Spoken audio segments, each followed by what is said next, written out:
আপনারা দেখছেন MBS news. আমি আপনাদের সঙ্গে রয়েছি জাহ্নবী নাগ। এই মুহূর্তের বিশেষ খবর, পার্ট টাইম টিচার ওয়েলফেয়ার অ্যাসোসিয়েশনের উদ্যোগে পশ্চিমবঙ্গ জুড়ে যে কটি উচ্চ মাধ্যমিক স্কুল রয়েছে, সেই স্কুলগুলিতে যে কটি পার্ট টাইম টিচার রয়েছেন তাদেরকে 60 বছর পর্যন্ত স্থায়ী চাকরি দিতে হবে বলে এমনই এক দাবিকে সামনে রেখে গোটা পশ্চিমবঙ্গ জুড়ে প্রত্যেকটি বিধানসভার বিধায়ককে দরখাস্ত দেওয়া হয়েছে, যাতে তারা শিক্ষামন্ত্রী ও মুখ্যমন্ত্রীর কাছে এই বার্তা তুলে ধরতে পারেন।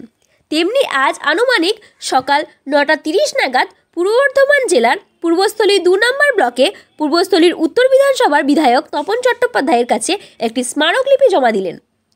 বিধায়ক তপন চট্টোপাধ্যায় এই দিন বলেন, আমি স্মারকলিপি গ্রহণ করলাম এবং বিধানসভায় এই বিষয়ে আলোচনা করার চেষ্টা করব। সব খবর সবার আগে, মানুষের সাথে মানুষের পাশে। Report Arunima Debnath, MBS news. আমরা দীর্ঘদিন ধরে উচ্চ মাধ্যমিক স্তরে পার্ট টাইম শিক্ষকের কাজ করে চলেছি এবং স্কুল থেকে আমাদের অত্যন্ত 500, 1000 এমনকি 2 থেকে 3000 টাকা আমাদের মাসে বেতন দেওয়া হয়। এমনকি স্কুলের সমস্ত কাজই আমরা করি। এখন আমাদের মাটি সরকারের মন্ত্রী মাময়ী, মমতাময়ী, করুণাময়ী মাতা আমাদের নানা উন্নয়নমূলক কাজকর্ম চালাচ্ছে।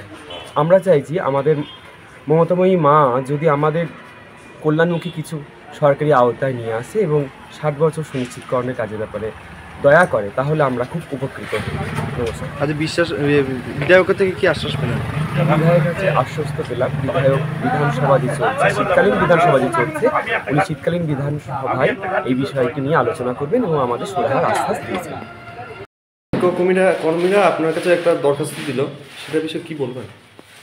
দরখাস্ত দিল বলতে ওরা দীর্ঘদিন ধরে মানে কাজ করে স্কুলের কর্মী সংখ্যা কম আছে বলে এদের নিয়েছিল সেই সময় পার্ট টাইম টিচার নাকি গেস্ট টিচার হিসেবে নিয়েছিল। ওদের মাইনে খুবই কম, কারণ 2000, 3000 করে স্কুল চালাতে দেয়, এগুলোর দেয়। তো ওরা চাইছে যে আমাদের যদি 60 বছর বয়স পর্যন্ত ঠিক করে দেয় গভর্নমেন্ট, তাহলে আমাদের সুবিধা হয়। এই জন্য ওরা এর আগে মানে আমাদের বিধানসভার গত 26 তারিখে আমাদের একজন এমএলএ এটি উত্থাপন করেছিল। সেটা পার্থ বসুর কাছে তিনি আশ্বাস দিয়েছেন।